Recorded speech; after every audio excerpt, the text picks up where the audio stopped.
I'm struggling to even write this. After 17 years of marriage, my world has completely fallen apart. At 43, I never thought I'd be in this position. I work as a manager at an automotive store, and my job sometimes requires me to travel, usually for 2 to 3 days at a time, twice a month. It wasn't ideal, but it allowed me to provide well for our family. 3 years ago, my wife started teaching yoga at a local studio. She'd always been into fitness, so it felt natural for her. The extra income wasn't necessary, but she enjoyed the social aspect and having something of her own. Last month, I started noticing small changes. She had new clothes, wore different perfume, and spent more time on her phone, often angling the screen away when I walked by. Classic warning signs, but I ignored them.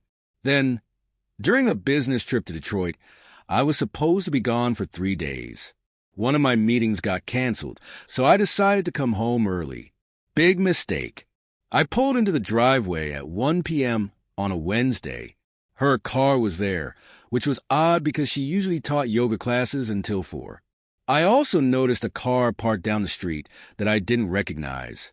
When I walked in, the front door was unlocked, and I heard noises upstairs. My stomach dropped. I found her in our bedroom with one of her yoga students, a young guy, probably in his mid-20s.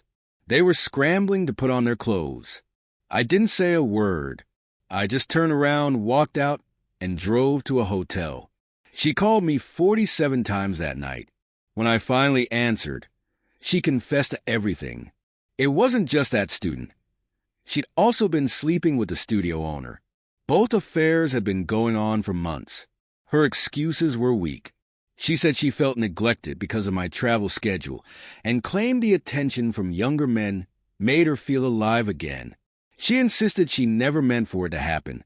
I've contacted a divorce attorney, moved into a furnished apartment, and told our adult children, 21 and 19, the truth when they asked why I left. As expected, drama erupted at the yoga studio when everything came out. Both men my wife was involved with were married, and now their wives know. The whole community knows too. I'm done. 17 years of marriage mean nothing when trust is completely shattered. It's been 3 weeks since D-Day. The divorce process is moving forward, and my attorney says my wife's infidelity makes it pretty straightforward in our state. I don't have video evidence, but the voicemails and text messages were enough. The yoga studio shut down. Turns out the studio owner's wife owned half the business. When she found out, she fired everyone and closed the doors. My wife's reputation in our small community is ruined. Both of her affair partners' marriages are ending too. 3 families blown apart because of selfish choices. My wife is staying with her sister now and keeps sending long emails and texts about therapy and reconciliation.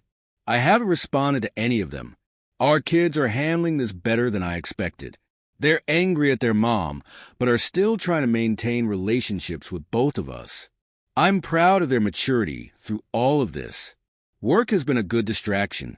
I've taken on new projects, and my boss has been understanding, reducing my travel temporarily, so I can sort everything out. It's helped reduce my stress. The apartment feels empty, but it's peaceful. No more checking phones or feeling suspicious. Just quiet and clarity. Yesterday, I ran into the studio owner's wife at the grocery store. We ended up having coffee and sharing stories. It was comforting to talk to someone who truly understands what I'm going through. The divorce should be final in 4 months. My lawyer says my wife is trying to delay the process, but it won't work. The evidence is undeniable. Some days are harder than others, but I've never once thought about taking her back.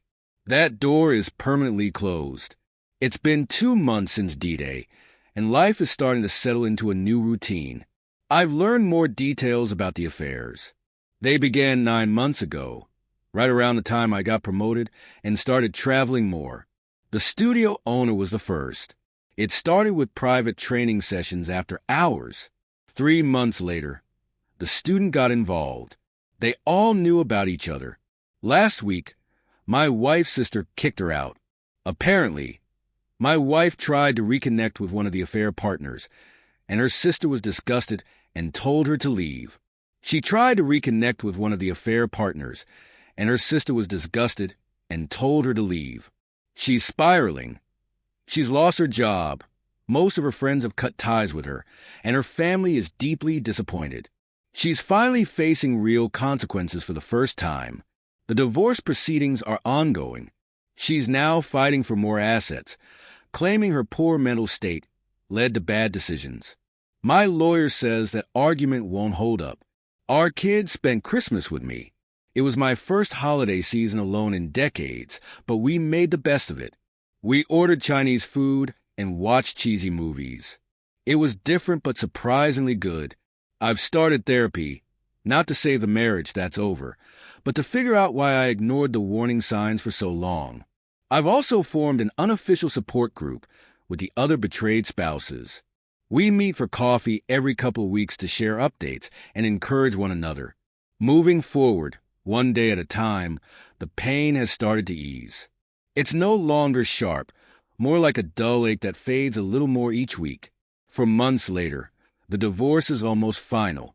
Last night, my ex-wife showed up at my apartment drunk, crying, and begging for another chance. I closed the door and called her sister to pick her up. The studio owner moved away, and his ex-wife bought a new building and opened her own fitness center. She's doing well. The student's wife is expecting their first child and will be raising it alone.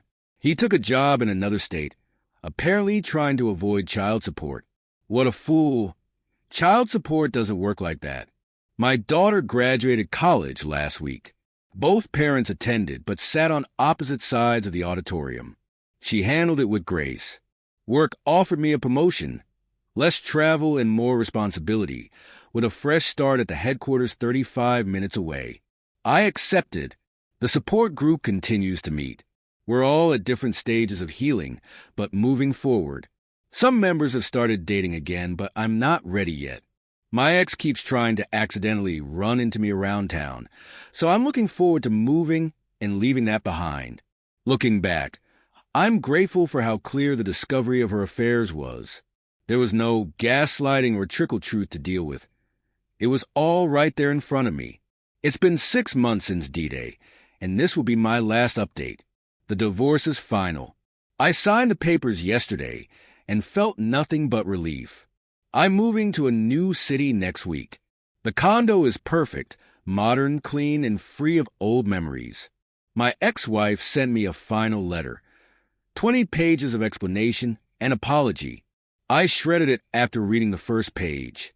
Both affair partners' divorces are finalized too. The studio owner's ex-wife's new fitness center is thriving. The student's ex-wife is due next month. Our kids are adjusting well. They split holidays between us, but manage their own schedules now, as adults should. The support group even threw me a goodbye dinner.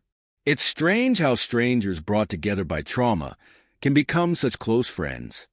I've started dating recently, nothing serious, just coffee and conversations.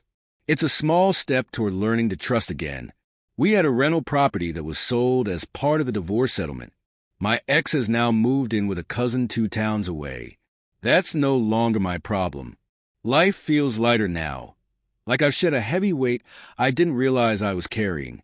I'm ready to move on and build a better version of myself. Life is too short to live without happiness.